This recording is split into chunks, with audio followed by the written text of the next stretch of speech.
Hola a todos y todas, bienvenidos una vez más a este espacio de empresas con futuro sostenible. Tengo el honor hoy de estar con Elena Valderrábano, directora global de sostenibilidad de Telefónica, con más de 20 años de experiencia en el mundo de la sostenibilidad y con un amplísimo currículum, donde quiero destacar dos logros muy relevantes.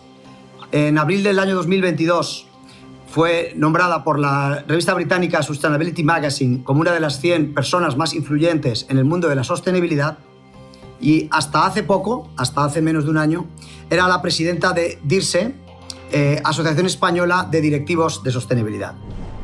Elena, muchas gracias por estar con nosotros y bienvenida. Muchas gracias, Elena. La primera pregunta que te quería hacer, por empezar por tema muy global. Vosotros en Telefónica, vuestro reto es lograr un mundo más conectado y sostenible. En el mundo de las empresas en general y en el mundo de las telecomunicaciones y los medios en particular, ¿cómo veis vosotros este reto? Bueno, nosotros lo que vemos es que la digitalización es clave para el crecimiento económico, social y también para la sostenibilidad.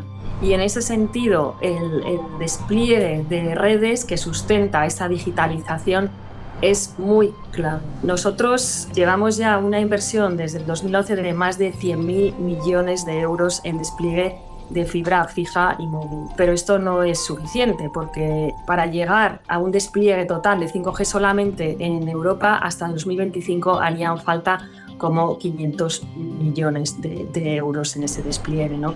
Y esto complementa también con que todas las personas que gracias a ese despliegue tienen acceso a una conectividad mejor, pues obviamente pues eso supone que pueden prosperar más tanto económicamente como socialmente, ¿no? Esto no es suficiente tampoco, ¿no?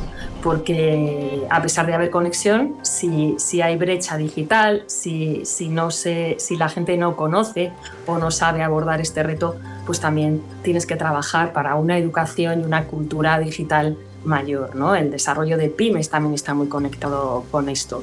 Y obviamente, pues también nosotros hablamos de que colaboran, esta digitalización hace que las empresas puedan ser también más eficientes, porque si están digitalizadas, pues se convierten en más eficientes. Hemos hablado entonces de la transición verde y de la transformación digital. Incluso hoy día se está hablando de una transición gemela. Estamos, de hecho, en el mundo y en particular en Europa, viviendo una fuerte crisis energética.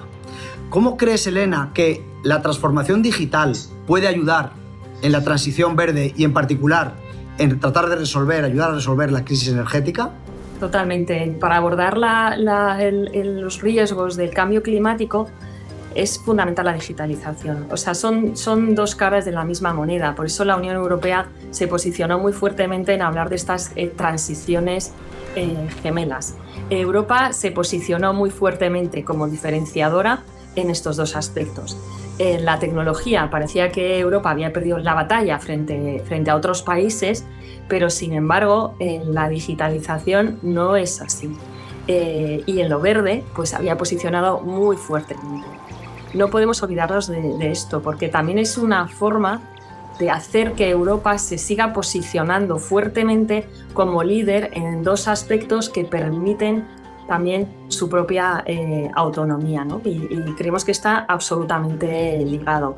Se sabe que por la digitalización se favorece entre un 15% y un 25% la eficiencia energética de otros sectores. Entonces somos muy clave en esto. Vosotros, como una empresa de telecomunicaciones, de media, de tecnología, sois las empresas pioneras, en particular en el mundo de la inteligencia artificial. Y te quería preguntar sobre ello. El mundo de la inteligencia artificial se habla mucho también de los riesgos que puede traer consigo. ¿Cómo crees que puede influir una empresa como Telefónica en los desarrollos de la inteligencia artificial para asegurar que todo ello se hace de una forma inclusiva y de una forma responsable? Bueno, he de decir que todo el mundo de la inteligencia artificial es absolutamente y sumamente complejo, ¿no? Nosotros, de nuevo, en esto era un tema que nos preocupaba y fuimos los primeros que lanzamos unos principios éticos de inteligencia artificial, ¿no?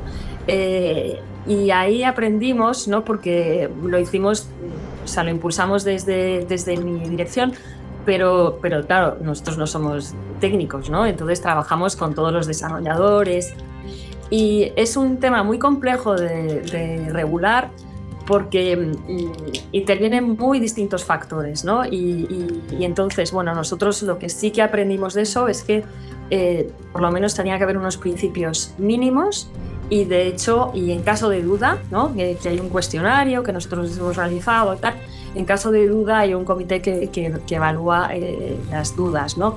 Pero es importante porque lo que no puede permitirse es que en el mundo de los algoritmos pues de repente trabajemos en algo, perpetuemos pues discriminación, etcétera, etcétera, cosas que en el mundo físico se han abordado, ¿no? Pero es verdad que llegar hasta quién ha sido el desarrollador último de todo esto a veces es muy complejo, ¿no? Entonces estos principios aplican no solo a las cosas que desarrollamos directamente nosotros, sino a cuando contratamos productos y servicios de otros que tienen que ver con la inteligencia artificial. Y te quería preguntar un aspecto muy importante también de la sostenibilidad dentro del mundo ESG, la igualdad, la diversidad, la inclusión y en particular la igualdad de género, y en particular en el mundo profesional. Elena, ¿nos puedes comentar un poco de tu experiencia y cómo ves en este camino los logros que se han conseguido y los retos que tenemos por delante en temas de igualdad de género en particular? Bueno, este es uno de mis temas favoritos y a veces me desespera un poco porque, como has dicho muy bien al principio, yo llevo más de 20 años trabajando en esto y cuando de repente encuentro cosas que se han dicho o que se hablaban hace 20 años, que son las mismas que se están hablando ahora, pues a veces resulta un poquito frustrante, pero creo que vamos avanzando. Es muy complejo porque cuando tú quieres hacer una transformación cultural, esto no se hace del día a la mañana, ¿no? Sino que hay muchísimos aspectos que inciden allí, ¿no? Nosotros nos hemos puesto como compañía un objetivo de brecha salarial cero en 2050 y aunque 2050 parece muy lejos, pues tanto el World Economic Forum como Naciones Unidas establecen que la paridad, ¿no? Que la igualdad de género y la brecha no se van a terminar hasta el 2057 como prontísimo o en 2075 en algunos casos, ¿no? Es un reto muy complejo porque tiene que ver, como he dicho antes, con temas culturales. Se ha avanzado y se ha avanzado bastante, pero queda todavía mucho reto. El estilo de liderazgo generalizado es masculino. Cuando digo masculino no quiero ser ni peyorativa ni nada, sino que es un estilo de liderazgo sobre todo basado en una distribución de funciones muy claras en el ámbito familiar, ¿no? que ayuda a prosperar. Por eso son importantes medidas de conciliación para unos y otros y que, bueno, cuando esto sea realmente medidas para todos, ¿no? Para conciliación para todos, tanto con familia de todo tipo, como yo creo que esto también, la digitalización y la pandemia, ¿no? Que realmente se ha visto que estas cosas se pueden hacer, pues ayudan, ¿no? Pero todavía queda mucho reto por delante.